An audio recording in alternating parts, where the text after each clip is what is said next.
मर्जी, जब हृदय गहरे दुख में होता है और भीतर असहनीय कष्ट उठता है, तब उस दुख को ईश्वर प्राप्ति या आत्म मुक्ति का माध्यम कैसे बनाया जा सकता है? कैसे गहरा दुख हो सकता है जब नाम चल रहा है? गहराई में तो नाम बैठा हुआ है, तो वहां दुख कैसे प्रवेश कर सकता है? अब जिसके नाम नहीं चल रहा है तो प्रपंच में तो गहरा दुख भोगना ही पड़ेगा। इसीलिए तो कहते हैं नाम को अपने साथ रखो, मुख में हो राम नाम, राम तेरे हाथ में, बंदे तू अकेला ना ही, राम तेरे साथ में। भगवान जब साथ में तो हमें गहरा दुख कैसे हो सकता है? क्या गहरा दुख हो सकता है? शरीर स्वस्थ अस्वस्थ इससे कोई फर्क नहीं पड़ता, मन स्वस्थ है कि नहीं। मन सावई मन कृष्ण पदारविंद हो, मन भगवान के चरणों में तो हर समय एक उल्लास बना रहता है, एक आनंद रहता है। मरने से सब जग डरा, मेरो मन आनंद, कब मरी हो कब भेटी हो पूरन परमानंद। दुख कहाँ गहराई में घुस सकता है? जब नाम का पहरा है तो दुख घुस कैसे सकता है? नाम पहारू दिवस निशि, ध्यान तुम्हार कपाट, कैसे घुस सकता है? भगवान का ध्यान, दरवाजा बंद, ना अंदर का सुख बाहर निकल सकता है, ना बाहर का दुख अंदर जा सकता है। हृदय आनंद से लबालब, चारों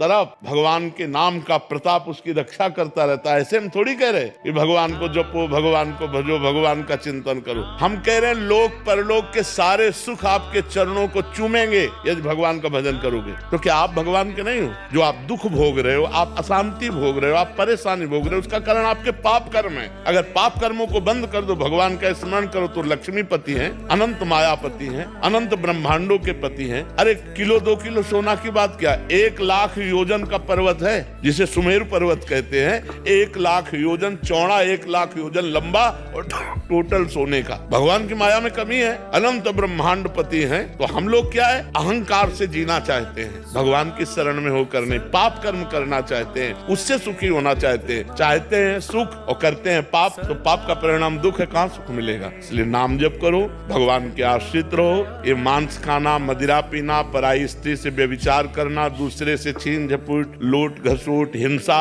ये बंद करो। अगर ये करोगे तो कभी सुखी नहीं होगे, कभी सुखी नहीं हो सकते। नाम जप करो, दूसरों को सुख पहुंचाओ, धर्म से चलो, आप भी सुखी रहोगे, हमारी समाज भी सुख हो जाएगा। नए नए जवान दूसरे की चैन खींच रहे, माताओं बहनों को कष्ट दे रहे, मुंह भरा वो गिर पड़ी, उनके लगा क्या नहीं लगा उनको कोई पता नहीं, कोई उनको गम नहीं। ऐसे खींचा, कान से खींचा, चाहे कान फट जाए, चाहे ये क्या राक्षसी वृत्तियां जागृत हो रही समाज में। यहाँ जेल भोगो और फिर नर्क भोगो और फिर सुअर कुत्ता की योनियों को प्राप्त हो। इसलिए मनुष्य जन्म मिला है, बहुत सावधान होकर भगवान का नाम जप करते हुए कोई पापाचरण मत करो, सुखी हो जाओगे।